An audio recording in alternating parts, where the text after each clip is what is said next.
जय हरि विष्णु। राधे राधे दोस्तों, आप सभी का स्वागत है आपके अपने चैनल पर संदीप भक्ति ज्ञान गंगा में।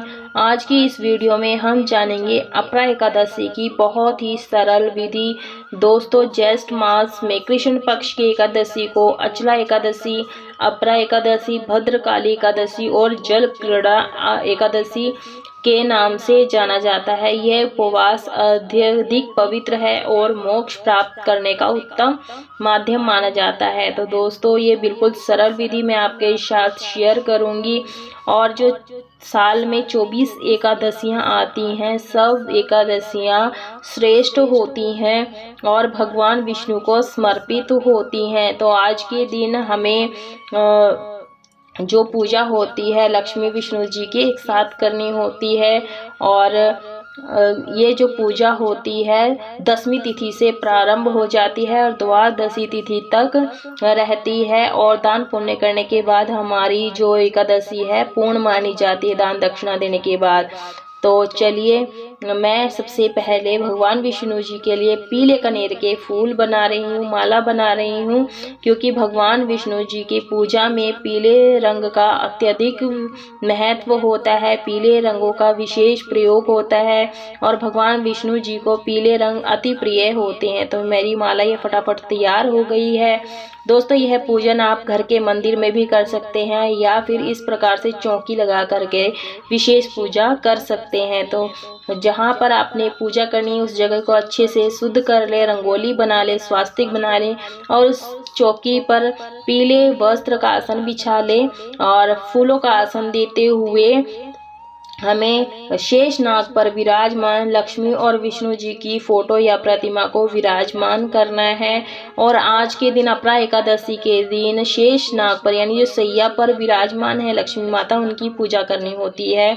और जो दोस्तों यह पूजा है 10वीं तिथि से शुरू हो जाती है। फूलों का आसन देते हुए गणेश जी को विराजमान कर लेंगे, क्योंकि जो गणेश जी हैं हमारे कार्यों में विघ्न आने नहीं देते हैं। तो उन्हें विराजमान जरूर से करें। और उसके बाद एक दीपक ले लिया, दीपक के लिए प्लेट में फूलों का आसन देते हुए दीपक को विराजमान कर लिया है, स्थापना कर ली है। और कोई भी पूजा शुरू करने से पहले हमें यहाँ पर दीपक को प्रज्वलित करना चाहिए, क्योंकि ये हमारे पूजा के कर्म साक्षी होते हैं।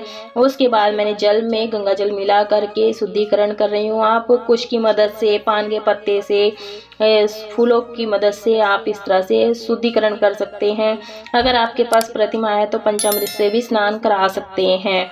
तो सबसे पहले हम गणेश जी को तिलक कर देंगे, पूजन करेंगे। आप चाहे तो आज के दिन दीप कलश की भी स्थापना कर सकते हैं और बिना दीप कलश के भी पूजन कर सकते हैं। तो ये मैं सिंपल साधारण सी पूजा करके बता रही हूँ, इस तरह से करनी है।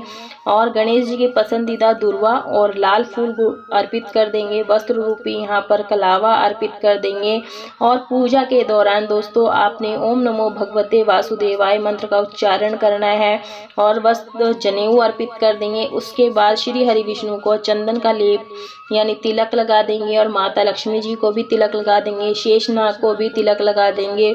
और उसके बाद माता लक्ष्मी को सिंदूर का तिलक लगा देंगे और भगवान विष्णु को कुमकुम का तिलक लगा देंगे। इस तरह से हमें मन ही मन में उच्चारण करना है दोस्तों।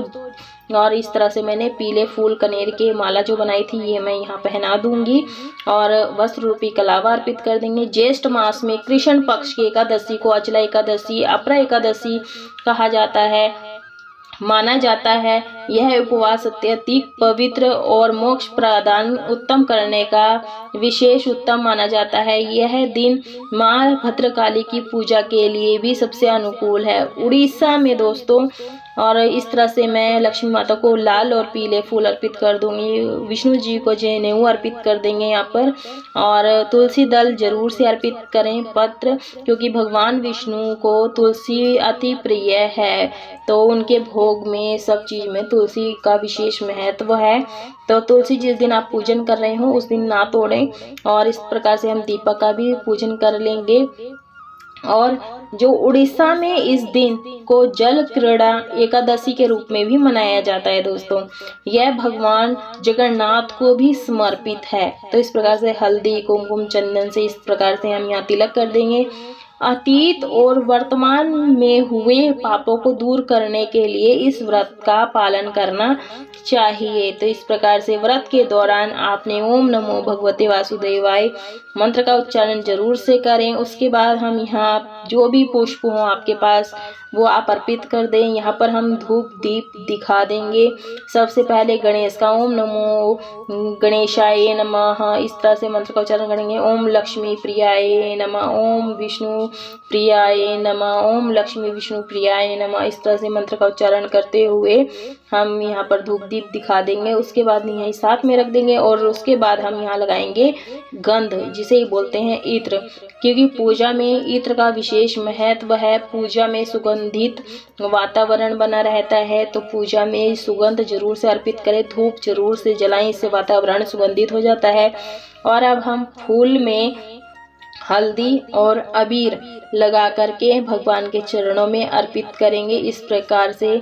तो सबसे पहले हम विष्णु जी को अर्पित कर रहे हैं, उसके बाद हम यहाँ पर लक्ष्मी माता को अर्पित कर देंगे। मान्यता है कि ज्येष्ठ मास में कृष्ण पक्ष एकादशी को माता भद्रकाली प्रकट हुई थी। यह भी माना जाता है कि प्रभु श्री राम से हनुमान जी की मुलाकात भी ज्येष्ठ मास में हुई थी।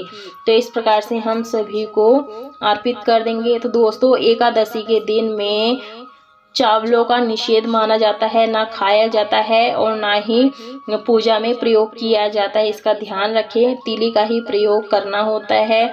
और दोस्तों, जो एकादशी का जो नियम है ये 10वीं तिथि से शुरू हो जाती है। सूर्यास्त के बाद हमें ना कुछ खाना चाहिए ना ही पिया जाता है।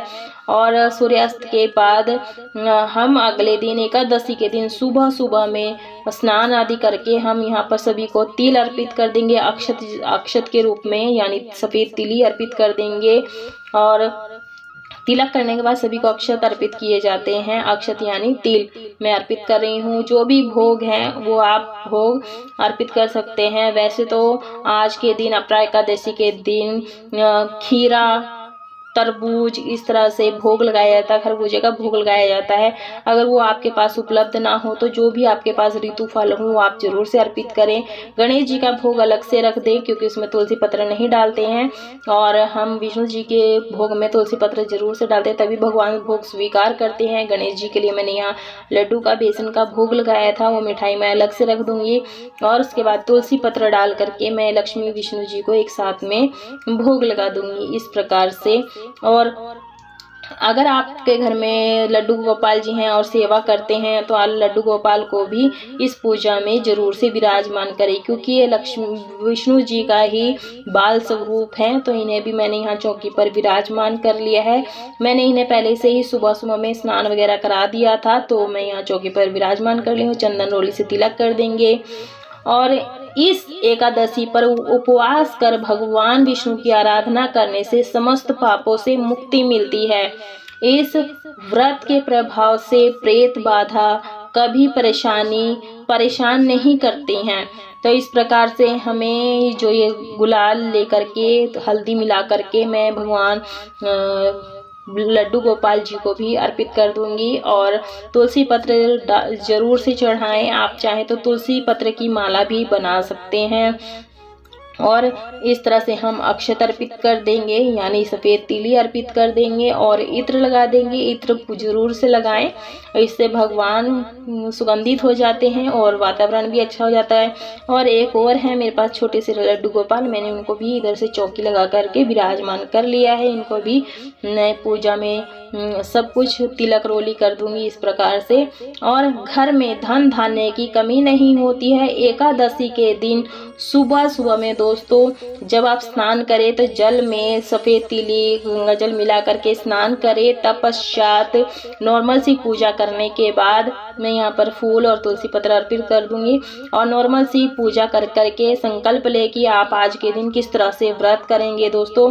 और आप हो सके तो पीला वस्त्र धारण करके ही इस पूजन को करें और प्रभु की विशेष कृपा प्राप्त होती है। और जो इस तरह से चौकी लगाकर विशेष पूजा की जाती है ये शाम के समय गोधूली वेला में की जाती है, तो आप जरूर से करें। और जब हम इस पूजन को कर लेंगे। उसके बाद हम सभी को भोग लगा देंगे और नित्य क्रम से होकर के स्वस्थ वस्त्र धारण करने चाहिए और मन की सात्विकता का विशेष ध्यान रखें, यानी ब्रह्मचर्य का पालन जरूर से करें। और इस प्रकार से जल का भोग लगा देंगे, तुलसी पत्र डाल देंगे। गणेश जी को अलग से जल मैंने रख दिया है। विष्णु सहस्त्र नाम का पाठ आज कर सकते हैं, करें। और एकादशी की रात्रि में जागरण अवश्य से करें। इस व्रत में सत्संग में अपना समय व्यतीत करें। और वैसे तो आज के टाइम में सत्संग तो रात में कोई ही करता है, और हो सके तो आप अखंड दीपक भी जला सकते हैं। हाथ में, दाएं हाथ में आपने तिली लेना है और कुछ फूल ले लेने हैं। और एकादशी, जो अपरा एकादशी की व्रत कथा है वो आपने यहाँ पर सुनना है।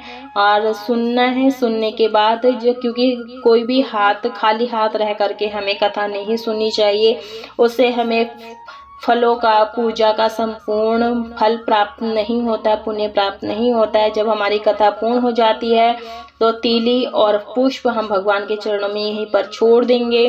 दोस्तों, द्वादशी के दिन सुबह सुबह में ब्राह्मणों को अन्न दान व दक्षिणा दे करके ही व्रत संपूर्ण होता है, संपूर्ण माना जाता है। अंत में हम कथा आरती होने के बाद हम यहाँ पर करेंगे कपूर से आरती। आप चाहे तो कपूर से आरती कर सकते हैं, या फिर जो आपने दीपक जलाया है उससे भी आप इस पूजन को कर सकते हैं। दोस्तों, एकादशी वाले दिन आप चावलों का प्रयोग ना करें, क्योंकि शास्त्र में बताया है एकादशी के दिन जब हम चावलों का प्रयोग करते हैं तो वो एक कीड़े के समान, यानी हम एक कीड़ों का ग्रहण करते हैं। तो ये ऐसा ना करें।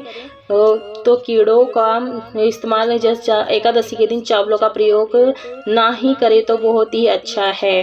तो इस प्रकार से एकादशी वैसे तो बहुत ही महत्वपूर्ण होते हैं, लेकिन अपरा एकादशी को उत्तम माना जाता है, अति उत्तम माना जाता है। और आचमनी जरूर से करें।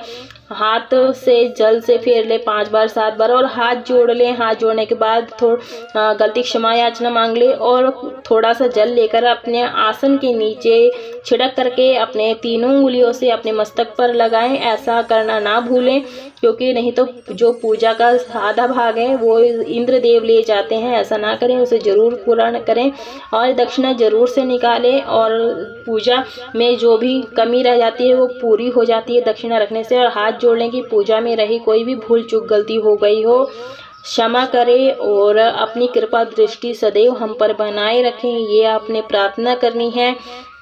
उसके बाद आप हो सके तो आज के दिन आप एक छोटा सा हवन भी कर सकते हैं और बिना हवन भी कर सकते हैं। दोस्तों, इस पूजन को आप व्रत करके भी कर सकते हैं और बिना व्रत करे भी कर सकते हैं। तो ये थी दोस्तों बिल्कुल सरल विधि। अगर आपको पसंद आई हो तो वीडियो को लाइक शेयर जरूर कीजिए, चैनल को सब्सक्राइब कर लीजिए। वीडियो को पूरा देखने के लिए धन्यवाद।